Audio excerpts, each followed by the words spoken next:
Hey everybody, I am back for a chat day. It is after Heresy Hump Day, Wednesday. It's actually a Thursday that I have off. And I am sitting down to do some painting, and I thought it's about time for a chat. And so, I have a shout out I want to do today, as well as going to just do a painting table update, as well as talk about painting on the channel going forward a little bit, and gaming, like the gaming that I'm doing right now that summer's kind of getting towards the end, unfortunately. Gaming is picking up a little bit, which is great. And I'm going to talk, I have some topics for today. I am going to be starting with the things I just talked about, so just sort of a painting and gaming update. I want to talk a little bit about the Marvel Thor movie franchise, with a little bit of emphasis on Thor Ragnarok, which is a movie that's coming out this fall. And I also want to do a general discussion on music, which I've never done. I've kind of avoided that subject. I love music.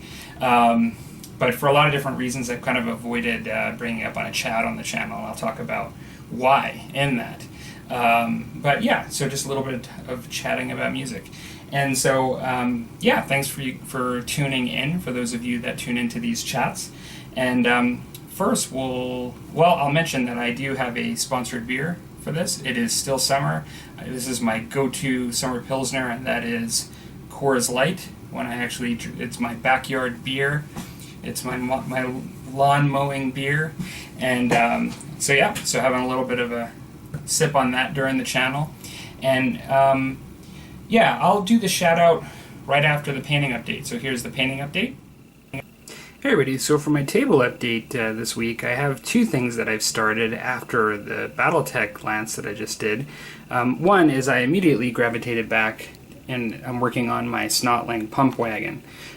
This has gone pretty good. I still have a little bit of details to work on this before I apply highlights and wash, but I'm actually pretty happy with the way this is coming along.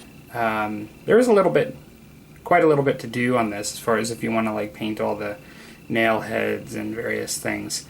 And I have to clean up a bit of the wood where I've gotten other colors on it. And then now I've actually am also getting the Snotlings themselves going. Now, really not much to show here. I've just really gotten the green and first base paint of green and the what are they called? Not tunics, but I'm at a loss for words of what they're wearing, just to show to be a bit more decent in their pose. Loincloth, that's it. They've got loincloths basically, and I've done them blue and yellow, just to kind of really more leather, night yellow. It's really a leather color, and blue, to just sort of still tie into my force a bit with the blue kind of accent color. And so continuing to work on that, and I expect to actually be pushing on both of these projects, that and the one I'm about to show. Now, I'm actually kind of taking a delve back to doing a bit more historical. I have most of what I need to play for historical right now for what I'm playing, the games that I'm playing at the moment, but I have lots of miniatures to paint still, and terrain and stuff for historical games. And so I kind of felt like doing some historical, and I thought I'd go back to Saga and actually paint up my Flemish mercenary unit that I've purchased. These are actually quite nice. Let's see here if we can get a good focus here. The chainmail actually looks pretty good on these, and even the faces are pretty decent, what you can see of them, because they are heavily armored.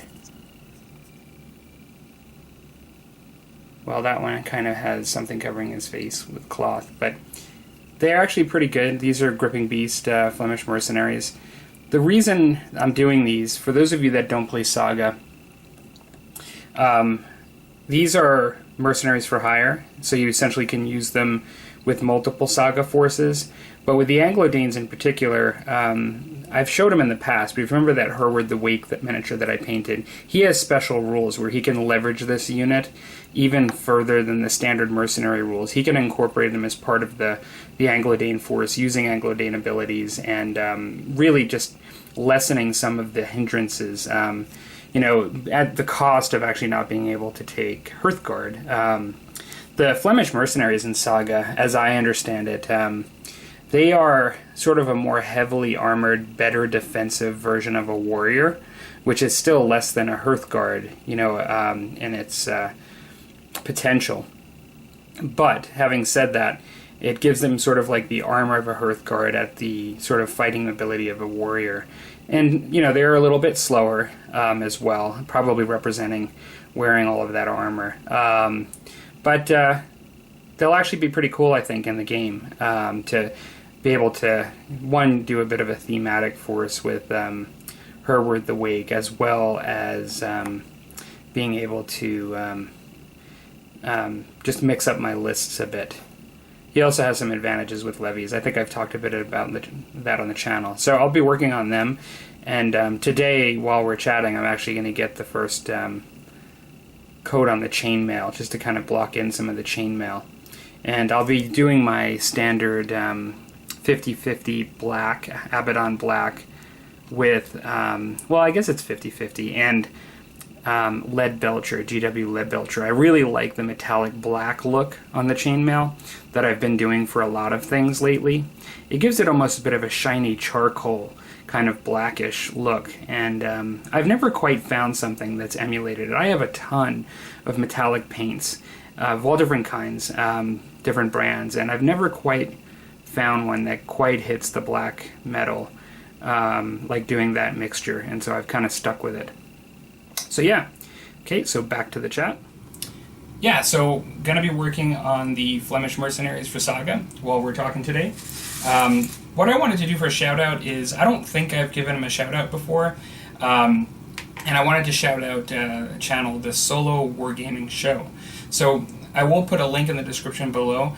Actually, the Solo Wargaming Show is a really great channel. He provides a lot of different content. In particular, I like his news. He does a really good job at capturing like new releases and news on miniatures, and so he can spend like a good 30 minutes like going through and showing lots of pictures and going through all the different news items, and new miniatures, and he covers miniatures and board games, so he covers kind of both, and so really appreciate that. He also does table chats, which I like. I find a bit of camaraderie because he actually does a chat like this occasionally, and sometimes he will grab a topic of something that I've talked about and respond to it there, which is a lot of fun because it's something obviously I'm interested in because I brought it up to talk about, and then I get to hear his opinion on it, and so I've enjoyed that. And as well, he does a series called Journey to the Overland, and it's actually based on a game that he designed and is actually published, and so it is a fantasy-based game, and it's sort of like a create-your-own-journey sort of game, like narrative and everything, and so it's kind of neat. And so, yeah, he's done a lot of painting on his channel, although until recently he had painted up a bunch of miniatures, and so he started doing a series called After Painting, and so really it was just about all the things in gaming you do once you get all these miniatures painted from your table, which he's also recently got more miniatures on his table to paint. And so yeah, I really encourage you to check out the Solo Wargaming Show. Great channel. I really enjoy his videos. So yeah. So like I mentioned, excuse me, got a little bit of an allergy cough going on or something like that. We also have, some of you may be aware, but in British Columbia, Canada, there's been some major wildfires this summer, really bad, like worse than usual. And in Calgary, where I live, the atmosphere and the air quality has been much worse due to all the smoke and the stuff in the air from even that far away, like a full province away. And so I think that might be affecting my lungs a little bit too, because it is actually pretty bad. Yeah, so hopefully I don't cough too much. If I do, I apologize.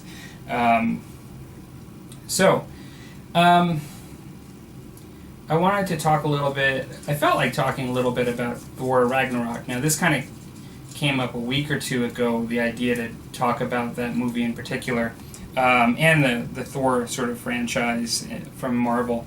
I really liked the trailer that I saw for Thor Ragnarok, like many people may have. It's very cool, and it kind of, despite the fact that it shows some of the characters, like I don't think I'm spoiling anything with the trailer, like it shows the Hulk and, you know, his involvement and just various Nemesis characters and different aspects to the movie. It had a very different tone to it than the other two films.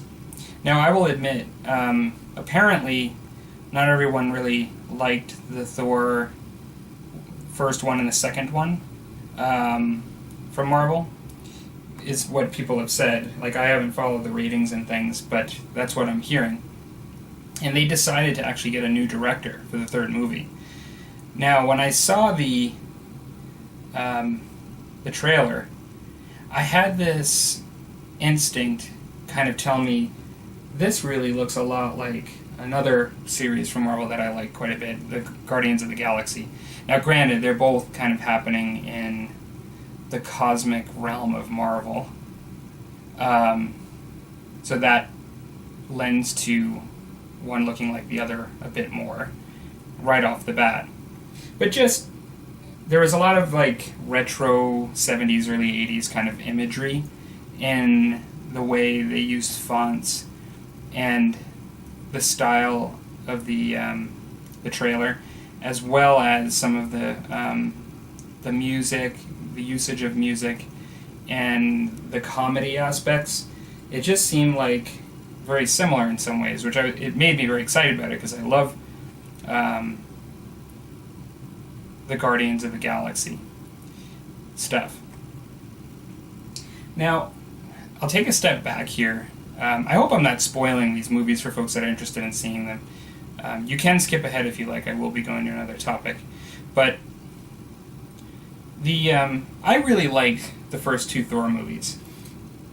I've actually said on many occasions that despite being kind of a Marvel kid growing up, I was never a fan of Thor as a character in the comics.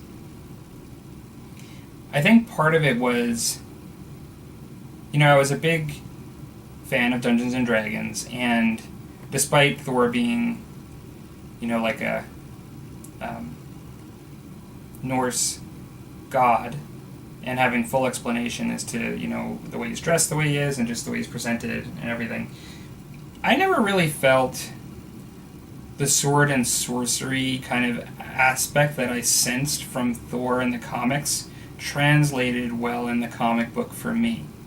Now, because I just was never really into it, I never really gave it much of a chance. So for those of you Thor fans out there, you know, settle it down. I mean, maybe if I checked it out enough, I would have liked it. But I never gave it much of a chance. It just never translated well for the comic for me and interested me. Then, you know, lo and behold, many decades later, when they start making all these Marvel movies, I get to see Thor on the big screen in the form of the Avengers, and then his own movie. Now, I liked a lot of the Avenger movies and their respective solo movies. I felt the way they translated Asgard in the actual Thor movie was amazing. Like, I really liked it. I liked the sort of cosmic bridge and how they made that work, like in the movie. I liked how they told the story of him coming to Earth. I liked the origin movie. And I'm not always into origin movies because I do find them slow at times. I did like the first one. I preferred the second when there was a, you know, just an epic movie, you know, whether it be him taking down like the rock giant or Gollum, you know, that was in the beginning, you know, whether it be just the epic grand scale of them facing the dark elven sort of race that were their enemies. I thought it was great. I really liked it. And so, you know, I'm not sure. I guess not everybody did. Like my opinion differs there. So having said that, I really enjoyed seeing the trailer for Thor Ragnarok. Now, because I had such a hunch, if I get something in my head like that, like if I'm watching a trailer and I see... Oh, by the way, this is... it's still wet, so you get to see it, I guess, wet a little bit, but this is the way, for those of you that don't remember. Let's see if I can show it here. I'm not sure how well this will come up. As I've said before, my chat videos are not designed for miniature showcase. It's actually pretty dark, so you may not see the chainmail that I just did. Maybe not. I wanted to show it I'll show it at another point. I quite like this look. When I get something in my head about, like, is this a different director? Like, did they grab the director for Guardians of the Galaxy and actually have him make this film now? Because it just seems so similar. Like, I suspect this is the case. And so what I did is I did some research online. And I was wrong, but my instincts were in some ways right. They didn't actually have the director for Guardians of the Galaxy do the Thor Ragnarok, but they have grabbed a new director. Now, I apologize, I don't know the name of him off the top of my head. He's not a superhero movie genre director. Like, they kind of took a risk. They really just grabbed somebody that they thought could bring the movie into a different direction. And I think, first observation is that they really did. It seems to be a bit more catchy, the trailer, and just the way they're using comedy and music and lots of things and presenting things. It may just change the movie a little bit from the first two. As I said, I'm a big fan of the other ones, but I'm really quite excited about it. And I think it's neat that they grabbed a different director and they're changing it up a little bit. Clearly by the trailer being so cool. So yeah, like Thor Ragnarok coming out, I believe, in November. Really quite excited about it. It's apparently, what they said, is similar probably to Doctor Strange in some ways. They are setting the stage for the next Avengers movie and making some changes and setting some plot components in these movies. And so, if you like all of this Marvel stuff, probably a good one to see. It feels like we haven't seen the Hulk in a little while, too. Feels like that. I'm trying to think what movie was the last movie he was in. I'm thinking it was the last Avengers movie. I don't think he made an appearance in Captain America Civil War. Although, I don't think he did at all. Like I said, I liked that movie so much in the theater, and I probably need to rewatch it again because I've not watched it again since. I know it's on Netflix, but Captain America Civil War, I've said many times, is a movie that did well, in my opinion, because of the current Avengers formula, but it didn't really add a tremendous amount for me. Maybe the introduction of Spider-Man again, which is a movie I haven't seen yet. I need to see that one. So, I actually knew I skipped something, and I skipped my update of the games that I'm playing. So, I'm actually have my first game of Age of Sigmar tomorrow. Yay! So all the goblins I've been painting I get to put on the table. And so I'm really quite excited about that. I haven't been gaming as much this summer for the reasons that I've kind of talked about in the past, like it's vacations and painting my fence and doing work around the house. I have a gaming friend that's actually also been quite busy, and I have another one that I believe has been quite busy. And so it's just been busy times, summer things and stuff. And so I think that is starting to come to a close, which is nice, because I enjoy getting my gaming in as much as painting. as far as my painting goes, like, I'm working on some historicals right now, as you can see, so that's a bit of a shift from the fantasy that I've been doing. And even the Battletech is sort of like sci-fi. But then I'm still working on my Snotling pump wagon. I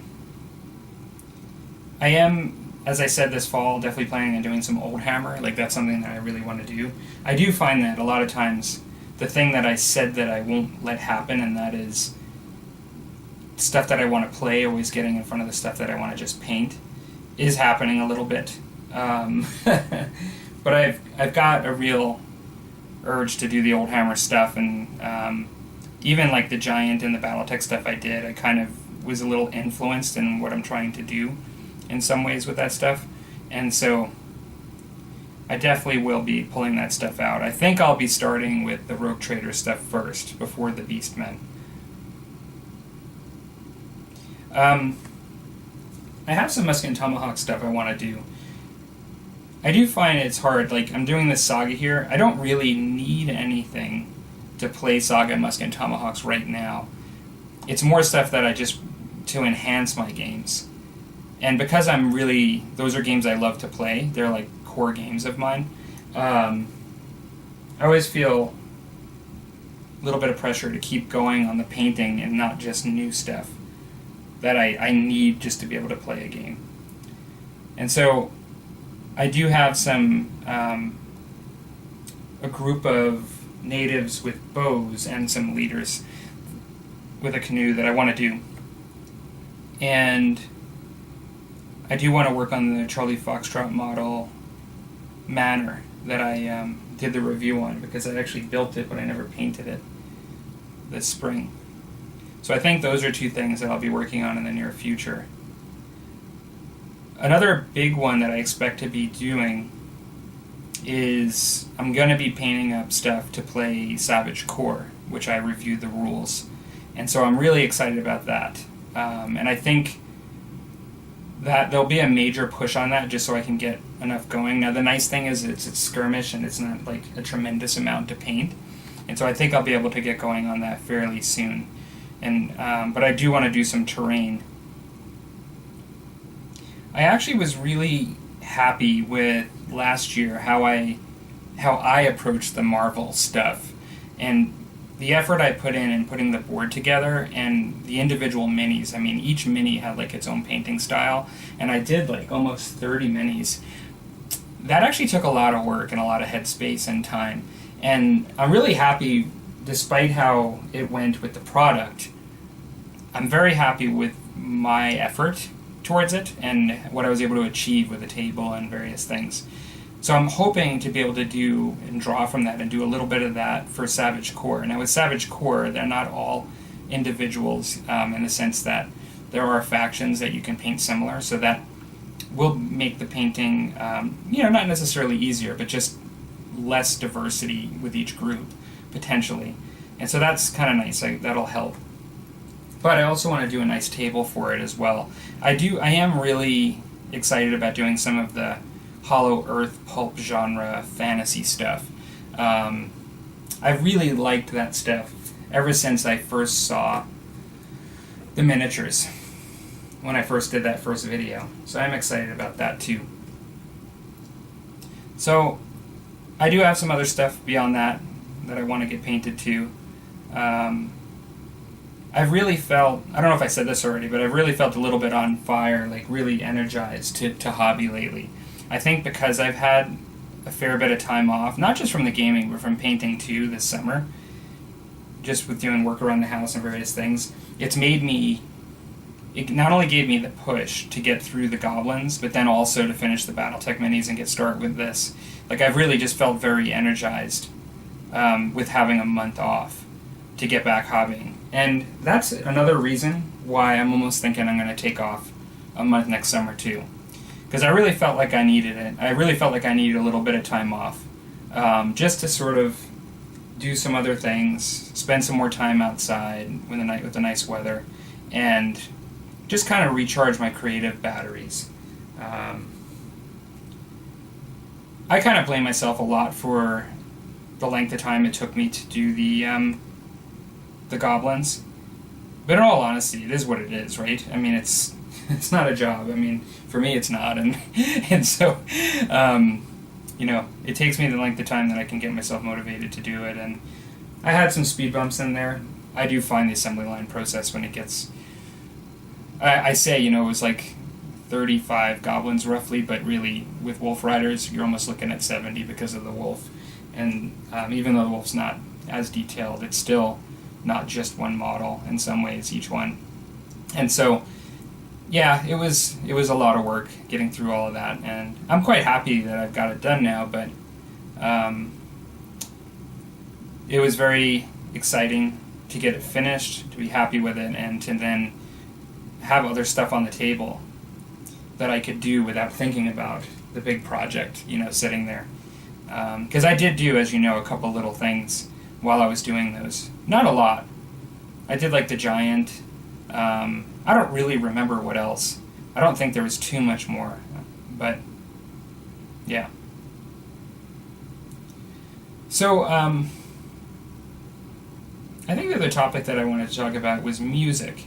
And it's just funny because I love music. Most people do, I think. I never really talk about it on the channel much because, one, this is like primarily a wargaming channel, but yet I talk about movies. But I kind of also, in some ways, try to tie the movies to the hobby. But not always. Like, I've talked about at close range and movies that didn't fit the genres that I have in miniature games at all, but I just talked about them because I really like them.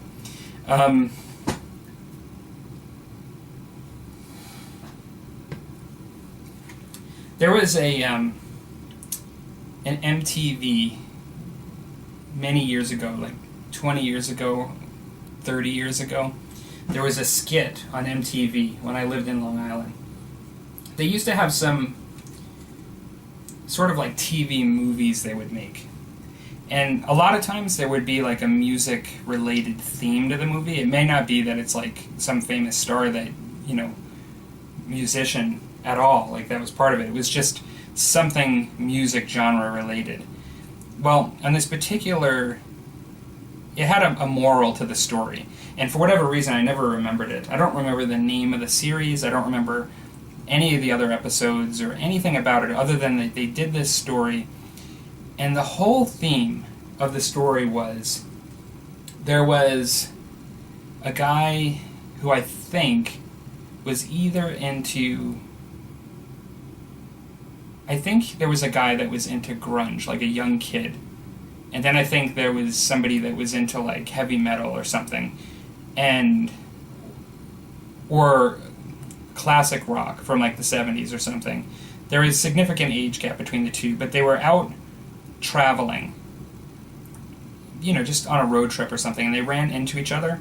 And for whatever reason, they kind of disliked each other because of both had like very different music interests and were so passionate about their music that it just bled into an initial dislike of each other.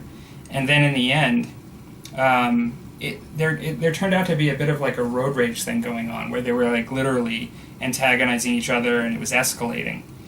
But it was fueled by this like dislike, this difference in music between the two of them. Now it sounds kind of funny,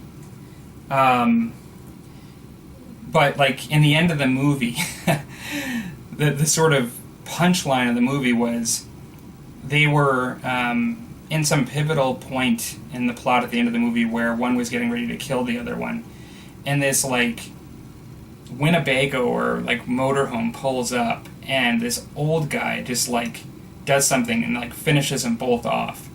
And in the background, like, you hear, like, this big band music from, like, the 40s, and, like, he had, like, another whole set of music he liked, right, and was really passionate about it.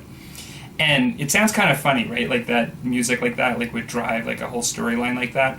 But the funny thing is, and I've noticed this, if you work somewhere where they play music, if you want to get a group of people in a room to immediately be unhappy and disagree with each other and like kind of really irritable with each other, in many cases, if you have a diverse working environment and it's not like let's say, a burger joint where everybody's like the same age, and potentially has similar music interests. Not always.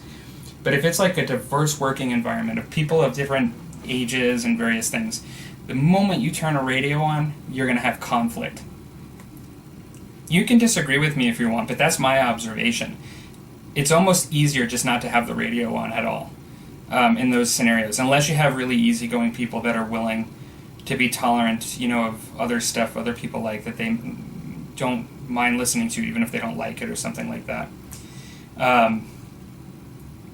I've just found that in multiple occasions, it's the easiest thing. Now, we all, presumably, like miniatures and miniature gaming. I guarantee you, if I asked everybody to just state what kind of music they like in the comments below that is watching this, that the diversity would be enormous. And it's just funny because,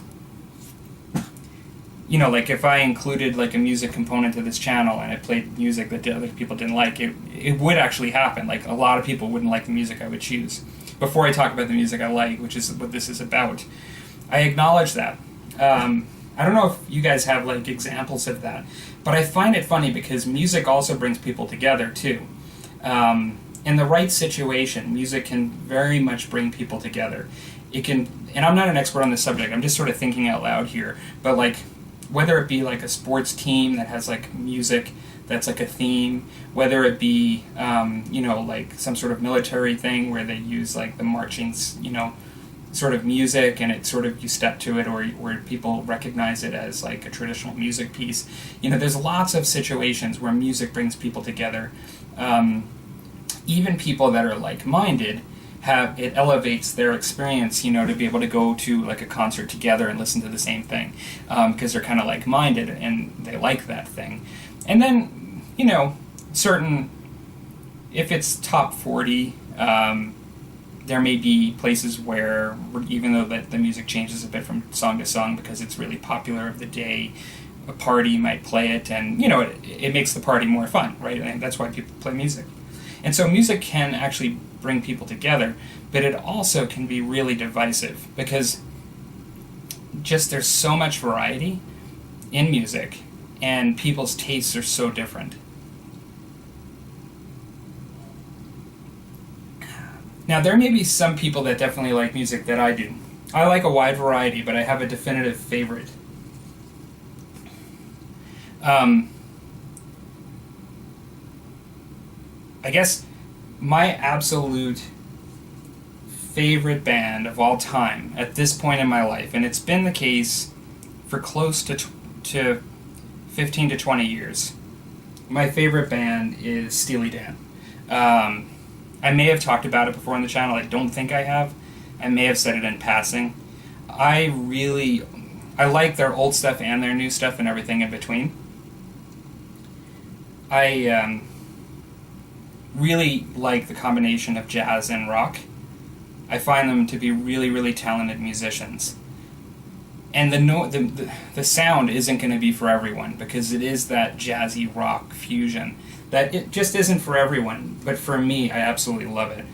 I really like the sound of horns and brass, like mixed in with rock and jazz, and jazz oftentimes has horns, but I love that sound. Now, I could go on and on about Steely Dan, because I love them so much, but that's not the point here. I also I've come to recognize that because of what I've just said and what I like there's a period of time in history with music and type that Steely Dan falls into that I really like, and I really like the sort of jazzy rock, soft rock, soulful rock of like, I'm going to say 76, 77 to 81, 82, 83, like that sort of time period. I really, really like. I love bands like Chicago. I like the Doobie Brothers. I did talk about this once because there was a concert I was going to go to. I think I've talked about it in the last couple months that I like Steely Dan, the Doobie Brothers, and Earth, Wind, and Fire. I guess I did bring that up on the channel. But it's funny because I've never owned until recently Sirius satellite radio. When my wife had gotten a car last year, we ended up getting it because it came with it initially, and we liked it. And I'm the only one in the house that likes the station of our house with my wife and kids and stuff, but there's a station on channel 17 called Yacht Rock Radio, and Yacht Rock Radio, and it also is just called Love, if you actually don't have the room to see it on your screen. It doesn't say the whole thing, Yacht Rock Radio, they just condense it down to love, which I think is funny, because it's not just love songs, it's basically what I just described. It's like the jazz sort of soft rock, sort of soulful rock of that time period. And I love most of the music that they play on that channel. And it even has got me into sort of like listening to some ones that I've not listened to before, like at least as an album, or like specifically, like I don't know if you guys know 10cc from that time period too. They have a lot of different music that is quite different from each other, but it's from that time period too. And so, yeah, I really like, I may have mentioned it, Chicago, who's also kind of from that time period, but they've been touring for a very long time. But I love that sound of the horns that they have mixed in. They're a really large band, for those of you that don't know them. I think they have the title of the longest performing sort of group that's been together, performing on the road continuously, of anyone like out there. Not the longest band in existence. It may be the Rolling Stones that had that. I'm not sure, but as a group that remained together and toured consistently, I think they did it for 45 to 50 years, and they pretty much had the title of it. Love their music, really do. I love the instrumental component to it. But it's kind of funny. For those of you that know my intro, my catchy tune that I have on my intro to the channel, in some ways, even though that's by Incompetech, it's a bit of a nod to my musical tastes, because I just like that kind of sound. It's funny, I don't know if the person will remember who they are, but I have a regular watcher. I won't mention who they are, I'm not going to single them out, but I have a regular watcher on the channel that I love their miniature painting and what they do, and really inspired by their channel. And I had just said, like, when I made this intro that I have now, I just kind of said to everybody, hey, like, what do you guys think of my new intro? And this one person was kind of like, intro is very cool, not sure about the music, and it's just funny because that's kind of an example of like what I was just saying, how everybody's tastes are just so different. And if you want to immediately like see differences in people, one of the things you can easily go to is music to find that immediately. And now sometimes we all have like different tastes, but some of them will blend over, right? So like you might be from a certain generation, and you might like a few different artists, and then your friend, or somebody, an acquaintance, may like 3 out of the 4 of what you like, but maybe not one of them, and then vice versa. They may have one you don't like, and like everybody's different. But sometimes we're just sort of radically different. I just noticed this guy's got chainmail on his legs. These guys really are heavily armored. I don't normally see that on my Saga minis where their chainmail extends, or their armor extends down that far. That's actually very cool. Quite like that. I'm interested in what you guys are welcome to say who you like to listen to. I already know that Nick likes Prince. That's Eric Beer. Like he's known on his channel to like a couple of things, whether it be through his Q&As or just in general, besides 40K. And one of the things that he definitely likes and is a huge fan of is Prince as an artist. And so, yeah, I'm interested if anybody else wants to talk about that, but also, even more so, if you kind of agree or disagree with my comments about music, or have stuff to add that I didn't say. for or against what I said. Just because it's just an observation that I've had. I always thought it was interesting. When I go on family road trips, we can find things that we definitely all like, and it's kind of funny. It's a bit of a tradition because the first time I saw Guardians of the Galaxy, the movie, was with my family when we were away at our sort of cabin, but there's like a city that's like a half hour or 40 minutes away where we do our shopping, and we just decided to just go to this small city, their small 3-theater cinema, and that's where we saw the first Guardians movie, and it was a great time. And it's all old music, around various eras that I already like, but I think like my family appreciated even more many of them because of its association with the movie. They like the music as a result, and so we're all kind of a big fan of a lot of the music played in those movies for different reasons. So when we were at our cabin last time, I downloaded on my iPod the latest movie, the second Guardians of the Galaxy, and Galactic Guardians. I always get those two ways of saying the comic and the movies mixed up, or the group. But I downloaded it, and we had so much fun. Like, we played Zombicide. I don't know if I mentioned that, but we played like a ton of Zombicide on vacation. So I really got a lot of leverage out of that. We had a lot of fun with it. My wife got to play it a little bit more, because initially we all played it without her when she wasn't around at times. And so it was a little harder for her to pick up what we were doing because we were already kind of into it. She wasn't. Well, she's had some more experience with it. She really enjoyed it as well. So we had a lot of fun. But back to what I was saying is we were grooving that evening to board games and music, and I'd had the Guardians of the Galaxy second one, and I think the first one eventually on it too. And everybody really enjoyed themselves. It was a lot of fun. They really liked the music. We had fun with the game. So I only have one guy out of that group that actually has the chainmail that goes through his legs. The rest have normal pants. So that's kind of interesting. They deliberately, definitely put chainmail on this guy's legs. So it's just one of them. But that makes him a bit more of an individual, which is cool.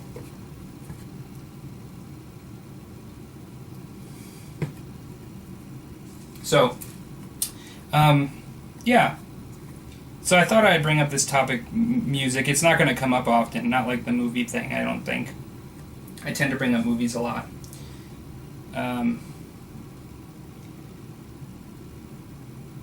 I've seen Steely Dan really only once in concert. I wanted to go again, but a number of times. And I even had opportunity in recent years to go, but in most cases, they never come to my city. I don't know.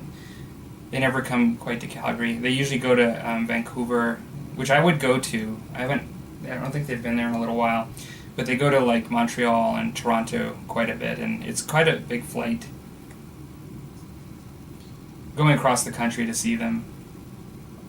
I would do it, but in some cases it's asking my wife to, who isn't a huge fan, would do it, but it's always in the back of my mind that I'm like asking her to take vacation and to spend time doing something that's not what she would choose to do normally, and so I just don't.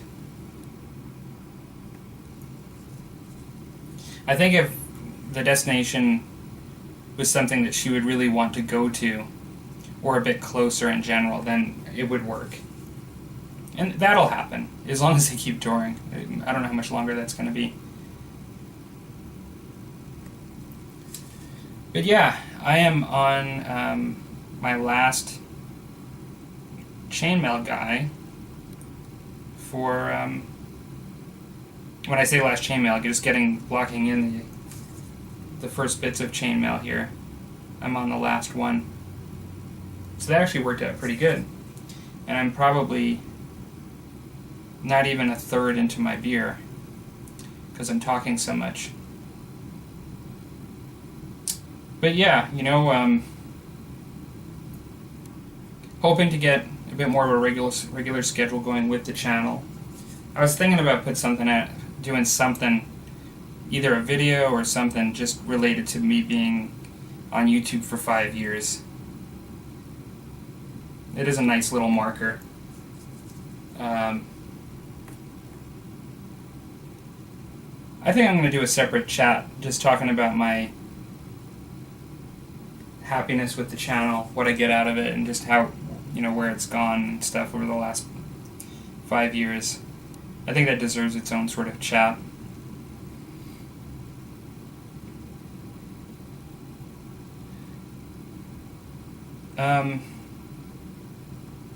Like I said with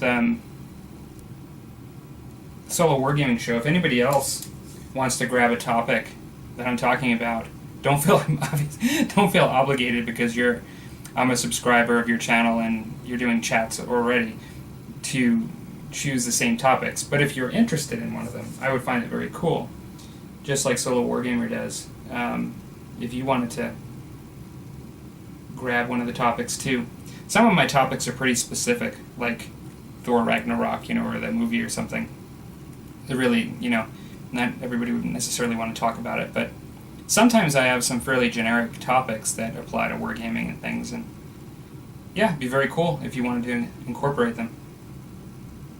Alright, well, I think this is going to be a short one. I haven't kept an eye on the time, so I really have no idea how long the chat has been, but I am going to end it there, finish this beer, and hope you guys are having a good week. Take care.